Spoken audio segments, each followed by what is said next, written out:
Бакинский мини-диктатор снова буйствует. Что на этот раз он требует от Армении?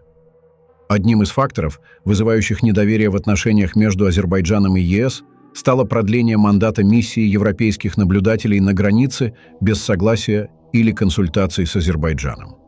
Какая в этом была необходимость? В октябре 2022 года в Праге Азербайджан согласился на временное присутствие миссии сроком на 2 месяца, состоящей из ограниченного числа отставных офицеров. Однако, когда срок миссии был продлен, Азербайджан не был об этом уведомлен и с ним не консультировались. В настоящее время обсуждаются переговоры о продлении миссии на дополнительный срок, заявил Ильхам Алиев. Я извиняюсь, а в каком бреду Алиеву привиделось, что ЕС обязан был консультироваться с ним и тем более спрашивать его согласия? Миссия ЕС начала работу по просьбе Армении и на территории Армении. Причем тут Алиев вообще? Кто он такой, чтобы ЕС и Армения спрашивали его согласия по своим двусторонним вопросам? Диктатор не может свыкнуться с новой реальностью.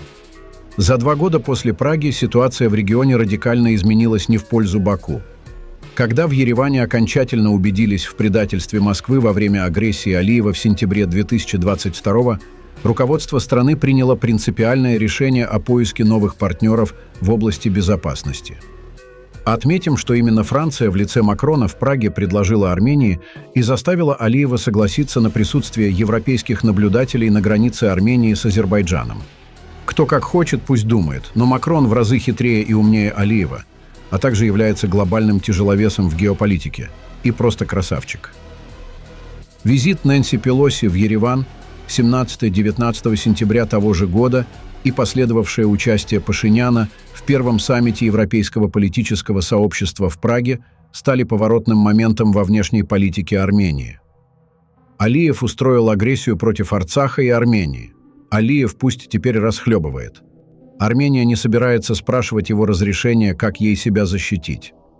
С какой стати с Азербайджаном кто-то должен согласовывать присутствие кого бы то ни было на территории Армении, и откуда эта непрекращающаяся манера мелко лгать, причем даже в вещах, которые можно моментально проверить и опровергнуть.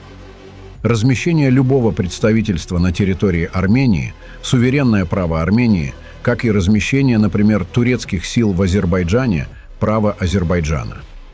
Никто в Праге не спрашивал согласия Азербайджана на размещение миссии ЕС в Армении.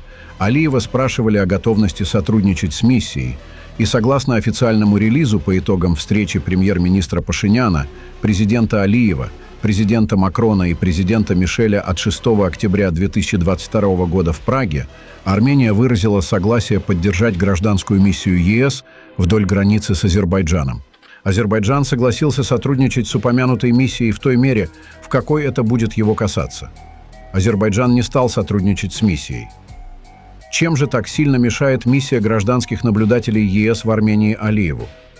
Тем, что одним их присутствием моментально опровергается любая дезинформация с обвинениями в адрес Армении. Потому что наблюдатели на местах видят своими глазами, кто начал провокацию и была ли провокация вообще.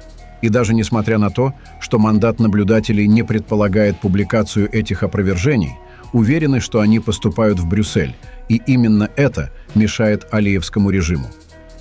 Я не буду говорить о буйной молодости Ильхама и как он пришел к власти.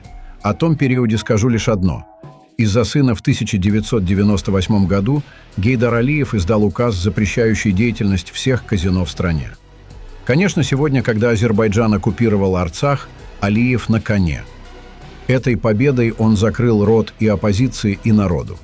Как пошутил один адекватный азербайджанец из Баку. Понимаешь, Демир Юмрук, железный кулак. Он ведь только в онлайн для армян, а в офлайн он для нас, для азербайджанцев. Не могу сказать, что мнение этого человека полностью поддерживают все, но его можно учитывать для усредненной оценки настроения азербайджанской тонкой прослойки думающих людей. Именно такие люди в нужный момент совершают революции. Я часто погружаюсь в азербайджанское инфополе, и что можно сказать сегодня? Первое. Сейчас президенту-победителю прощается все. Но так будет не всегда. Второе. Как только недовольная прослойка азербайджанского общества получит подпитку своего недовольства за счет очередного экономического кризиса или просто окончания эйфории, начнутся серьезные проблемы. Третье. Азербайджанская власть больше не может существовать без образа врага. И это не только армяне, а вернее, уже не только армяне. В азербайджанском обществе руками Алиева постепенно формируется антизападный консенсус. Новые времена, новые враги. Четвертое. При этом Алиев был бы и рад дружить с Западом, но уже нельзя. Он потеряет в народе образ терминатора, противостоящего загнивающей Европы. Мало того, он сам аккуратно нарывается на окрики в свой адрес со стороны Запада, дабы укреплять в сознании простого народа свою роль несправедливо обиженного и защитника азербайджанцев. Манипулировать таким народом довольно несложно. Пятое. У Алиева есть фанаты-радикалы, но они составляют меньшинство. Подавляющая часть азербайджанского общества аполитична и просто нуждается в куске хлеба, ведь Карабахом сыт не будешь. Но когда появится возможность повлиять на события, эти люди могут повести себя самым неожиданным образом для власти. Какие же выводы можно сделать в день 21-й годовщины правления диктатора? Азербайджан – пример успешной диктатуры, которая показала результат в войне. Однако именно по этой причине Азербайджан постепенно будут засасывать внутренние проблемы. Путь к победе для власти более выгоден, чем сама победа. Народ медленно, но осознает, что счастье не в победе как таковой и не в Ханкенде, а в куске хлеба с маслом, хорошей медицине или, например, свободе быть лезгином, талышем или татом. Азербайджан беремен переменами. Единственное, что нужно делать внешним игрокам – в нужный момент стимулировать роды.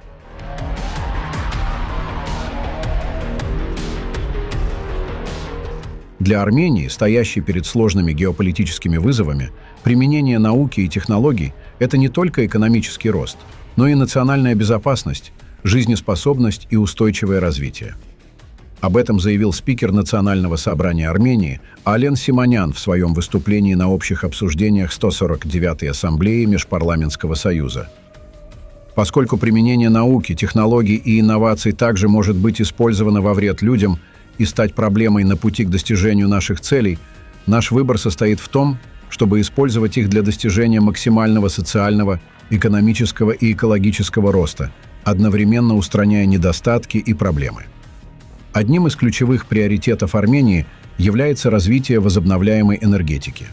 Благодаря 270 солнечным дням в году наша страна может сделать солнечную энергетику центральной частью своей энергетической стратегии. Мы намерены утроить производство солнечной энергии к 2030 году, обеспечив не менее 15% энергобаланса страны за счет возобновляемых источников. Переход к чистой энергетике снижает нашу зависимость от ископаемого топлива и сокращает выбросы парниковых газов, способствуя устойчивому развитию, отметил спикер НС Армении. Ален Симонян подчеркнул, что наука и технологии играют важную роль в более эффективном управлении ресурсами Армении и снижении рисков, связанных с изменением климата. Прогресс в этих областях предлагает решение проблем, с которыми мы сталкиваемся, от повышения производительности сельского хозяйства до улучшения борьбы со стихийными бедствиями.